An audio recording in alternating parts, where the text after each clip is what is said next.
Okay, so this is going to be another installment in the where I discuss a specific piece in terms of the inspirations behind it, um, some of the key musical decisions that I made, and just why I wrote this piece in particular. So today we're going with the Soundscape experiment, and this one I wanted to start it on this just very simple, repeated idea, and really build up around it, create a big soundscape, and then to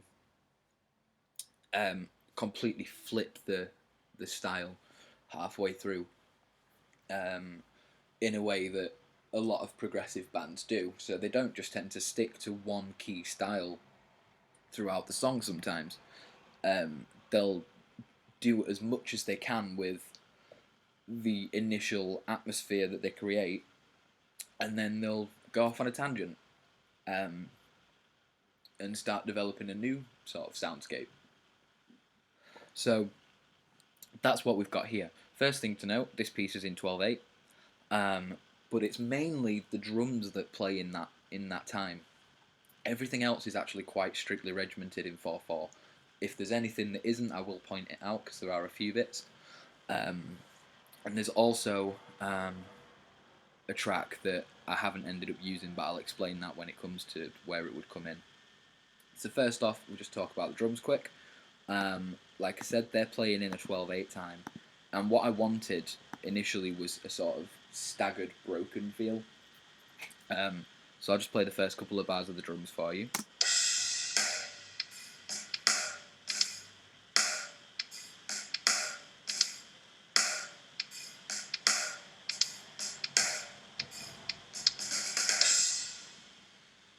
So you've got that steady hi-hat that's hitting on every 4.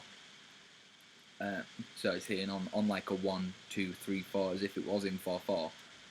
But the rest of the groove isn't adhering to that at all, and it makes it sound very broken and frantic. Obviously the use of ghost notes helps with that, and just staggering where the kick and the snare comes in. And basically that is offsetting this guitar track here, which it's a similar idea to one of the tracks that was in the synthwave piece that we've discussed, where I was basing it around delay, just delay. So I'll unsolo the drums quickly so you can just hear that guitar part on its own.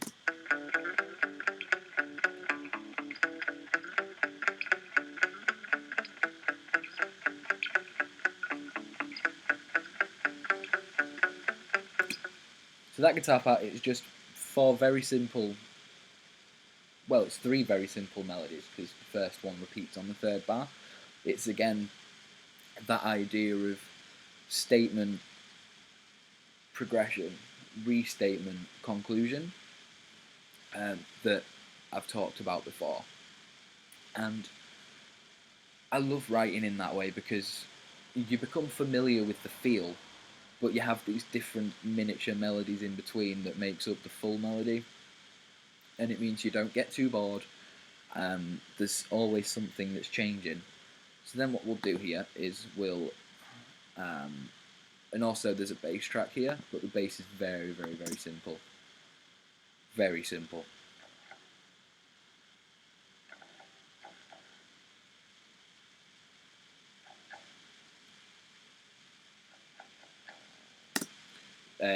Yeah, the bass is very simple throughout, simply because I'm not the greatest of bass players. But I didn't want the bass to be too frantic in this part, in this piece. It needed to be quite simple and just sit there and add a layer of thickness. So it was okay that we've allowed it to sort of sit in the background. But if you listen to the first couple of bars with all of those tracks in,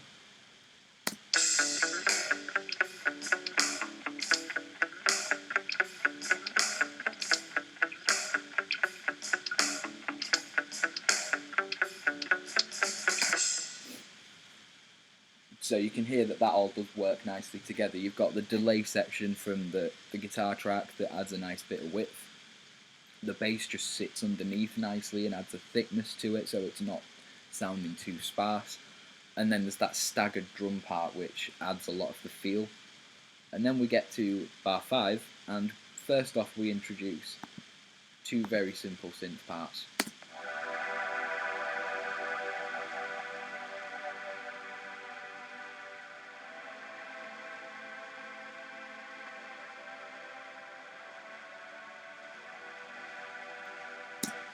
So what we've got here is the monster sign is just single notes, I believe.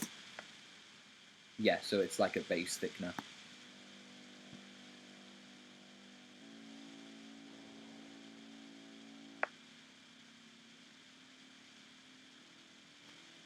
And then this part above it is the chords. And I was just trying to do,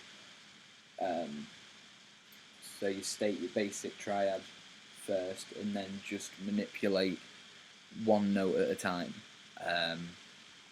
to create the different chord atmospheres.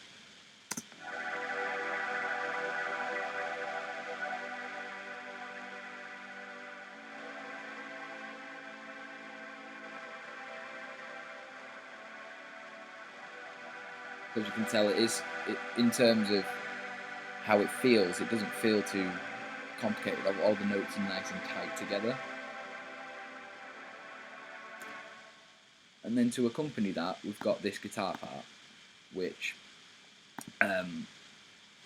it was played to again just widen the sound. So the chords contain a lot of advanced harmony. They're variations on more basic chords, and the basic progression would be E minor, G, A minor, C, D. That's the basic progression if you stripped it all back to the most basic chords that you could use with them. But what I've done is I've used extended harmony throughout to accentuate different notes, to bring out a more ambient feel and add some more emotion to it. It's quite an emotive sounding piece once that synth comes in. So the guitar needed to keep up with that. So I'll just play that with the synth first.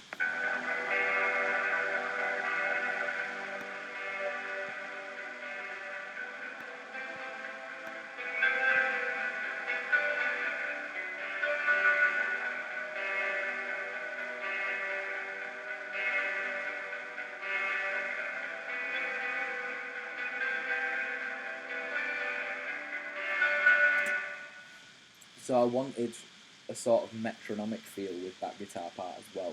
It's all dead on the beat. 1, 2, 3, 4, 5, 6. 1, 2, 3, 4, 5, 6.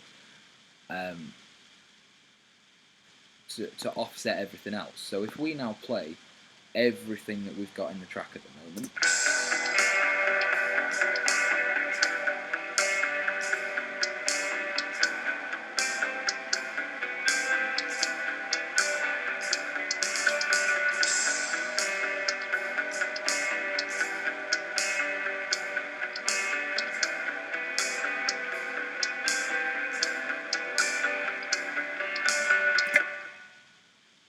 So you can feel that width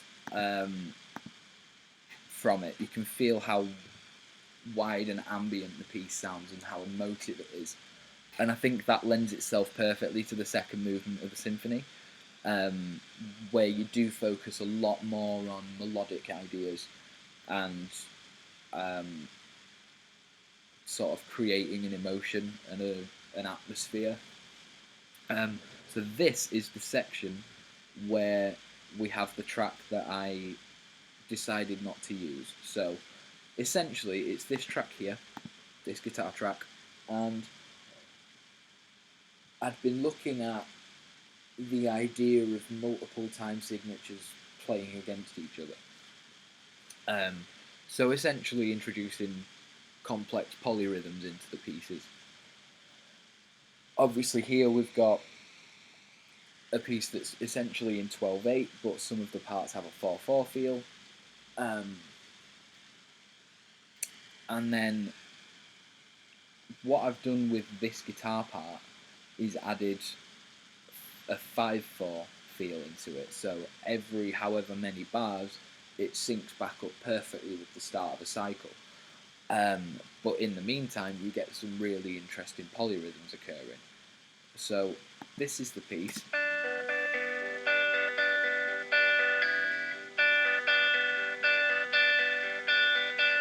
1 2 3 4 5 1 2 3 4 5 1 2 3 4 5 1 2 3 4 5. So we've also got another guitar part that comes in at this point, which offsets the original melody, and it's just adding another layer of harmony to it. So once we get to here.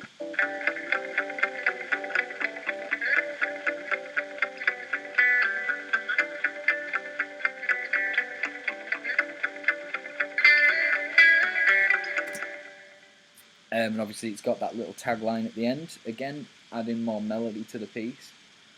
And again, it's a way of adding a subtle harmony in that's not completely changing the feel of the piece. What this other track does, the 5/4 track, it does change the feel to a degree. So what I'll do is I'll unmute everything and I will turn that up so you can hear it.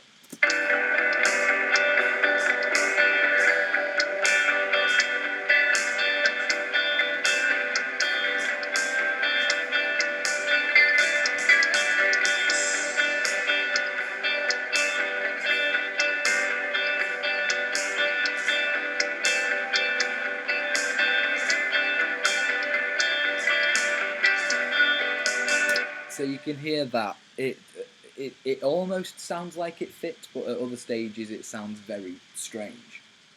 And I'm glad that I attempted to write that section. I don't think it was a bad idea, but I did just feel upon finishing the piece and looking back at it and reflecting on it that it didn't serve the purpose that I wanted it to as well as it could have done.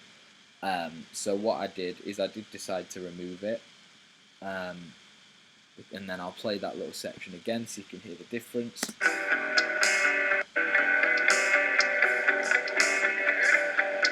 So with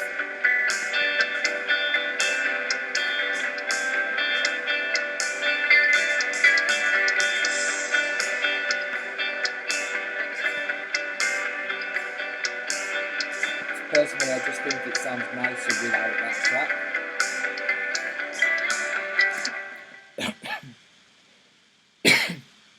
And then what happens when we get to bar 21 is our chord progression changes. So first of all, we've got these two guitars, this guitar, sorry, which moves to this. Simple 3-note chord variations. 1 2 3 1 2 3 1 2 3 1 2 3 1 2 3 1 2 3. And it's essentially it's just changing the bass note, the melody note, the harmony notes are all exactly the same in each chord. It's just a change in bass note. We've got the synth here, which just plays the same sort of role as it was playing before.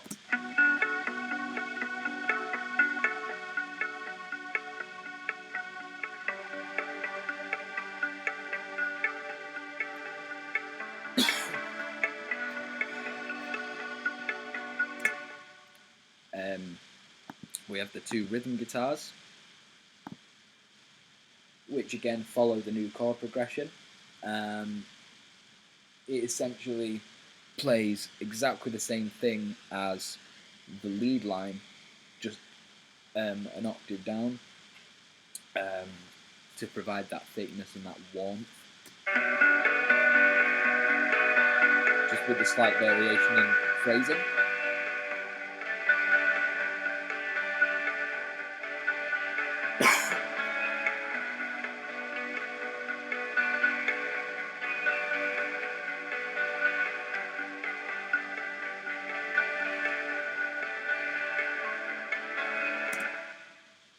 And again, we have the drums in there, obviously. So just play that tiny little bit again with the drums. And here the drums go into a more regular groove, obviously with that ride, hitting on every beat. nice little bit of swing in that run part as well. And then we completely change.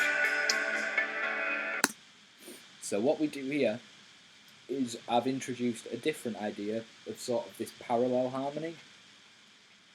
So our rhythm guitars, which are these,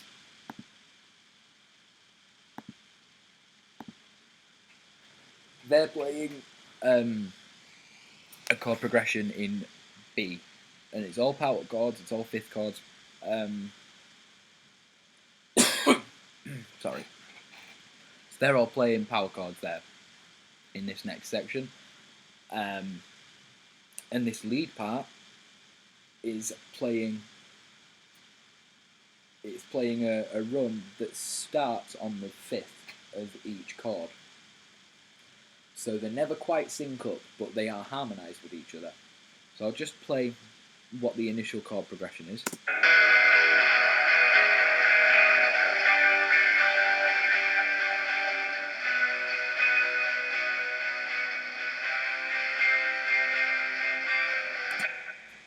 So that's your chord progression. And then when we add in this,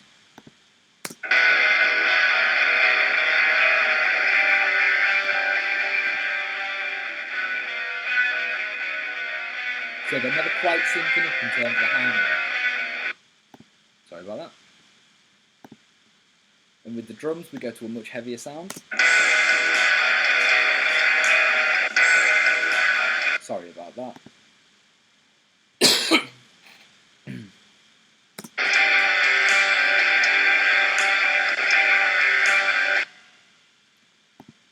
So it goes through that a couple of times with that same octave and everything like that in the lead part.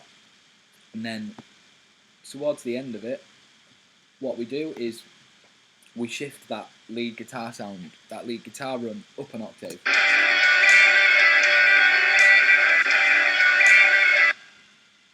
I do apologise.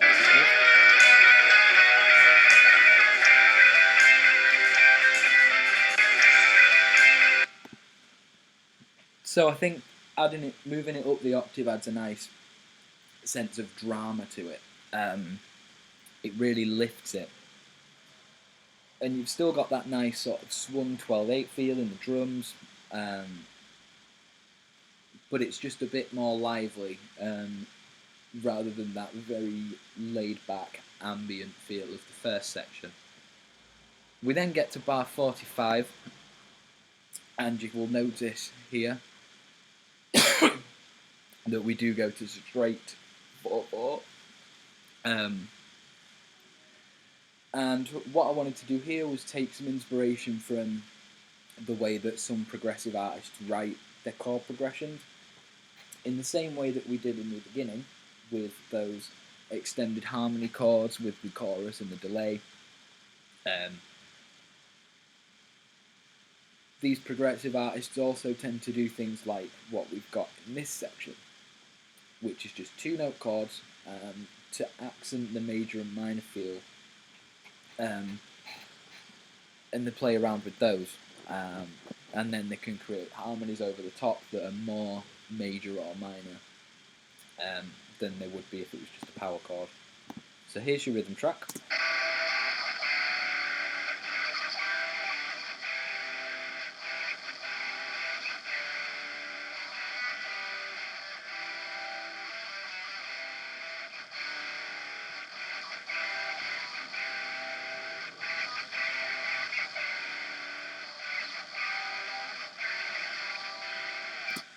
So you get that feel of whether the chord is major or minor,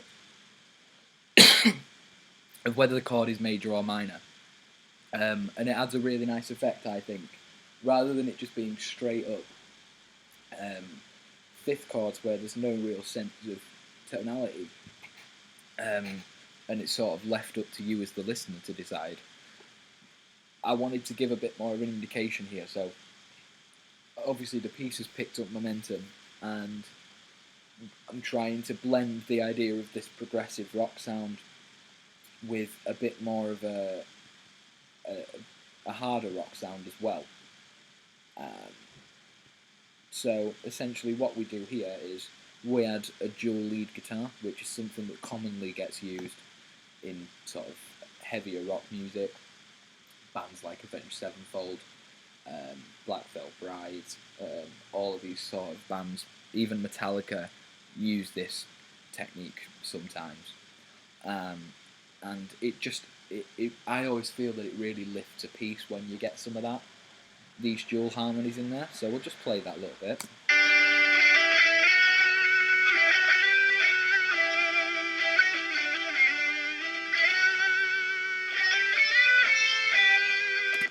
So you can feel that obviously the first track is playing quite closely to the chords, and the second one moves around a little bit more. With the harmonies, it moves around a bit more. There are more notes in there. The harmonies don't have to be note for note the same in terms of the phrasing. But when you put this all together, obviously we've still not got the drums in there. I'll put the drums in there now for you. So the drums in this part are very straightforward, very straight up, hard rock style.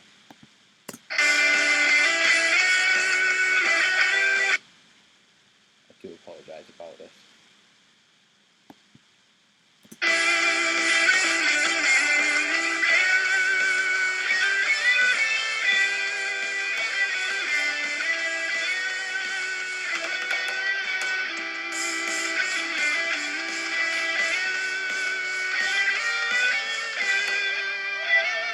Then we've got a drum fill, which leads us in to a recapitulation of one of the earlier pieces, which I've discussed, the part that sort of takes influence from Thin Lizzy and Coheed and Cambria, and was all very straightforward 4/4, and again uses that chord idea that I was just talking about with the two notes, but suggesting the harmony more.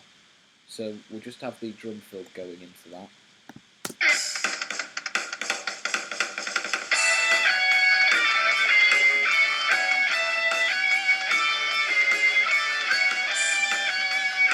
Again, we've got that dual guitar part with harmony.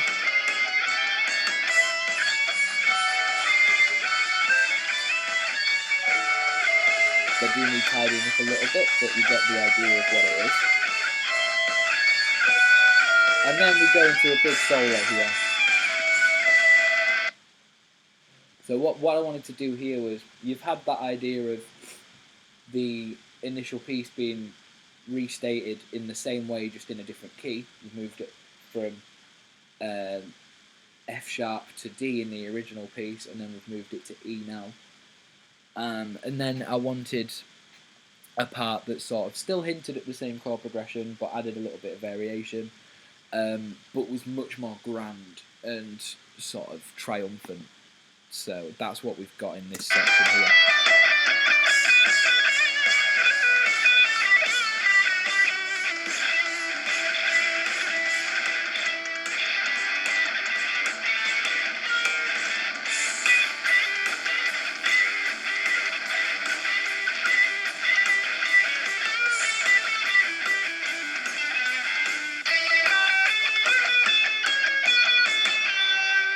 And although I understand that coda sounds a little bit strange, the reason that it makes that strange key jump, the key change from E major to G minor, is because the next piece that it transitions into is in G minor throughout. So it needed to make that transition. It is a bit of a jarring transition, but trying to make that, so this piece, it ends on the G minor chord, fades out as the next piece fades in. There is a purpose for that. I do understand that it sounds a bit jarring in isolation, but when it moves into the next piece, it makes a lot more sense. And just in terms of that solo section in here, I was trying to go for something that takes on a bit more of a bluesy sort of idea. So that sort of Hendrixy idea of playing around with lead chords and sort of changing your main melody notes. Nothing too complicated. It is all very sort of pentatonic. and that's because of how simple the chord progression is, really. Um, but I wanted to give it a go and try and get that sort of bluesy guitar in there, and I think you can hear it quite nicely in this section here.